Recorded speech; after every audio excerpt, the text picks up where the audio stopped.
Hi guys, today I'm going to read you the prologue to my novel, The Yellow Dinghy Cafe. I'm also going to show you how to build up suspense and introduce you to the three main characters.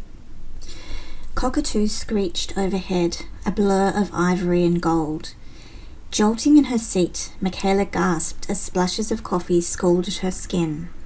Wretched birds, she thought, her eyes welling.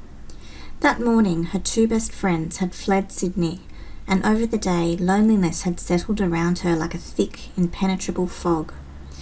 Sibel, the perfect ballerina, had jetted off to London, and Jasmine, who'd enrolled at regional university, was probably already unpacking. She'd been incommunicado for the past few weeks and said she'd had the flu, but Michaela suspected something else was up. As for herself, Michaela had chosen to take the year off and recuperate from the grueling high school certificate.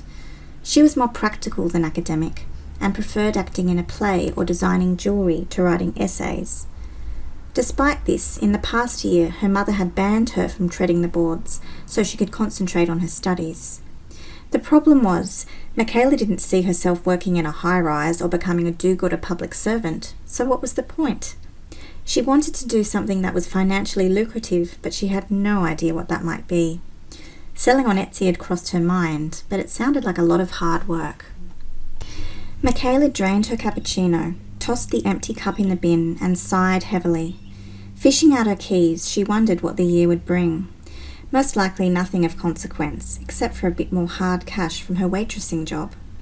The cold metal dug into her palm, and Michaela's senses heightened. She swiveled around and scanned the thick hedges that lined the street. Was someone watching her? A dog barked, and Michaela jumped.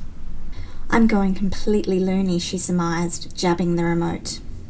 As the tiny hatchback roared down the street, a person, previously hidden by a clump of azaleas, stepped onto the footpath and stared. If you'd like to buy my novel, check out the links below, and thanks for listening.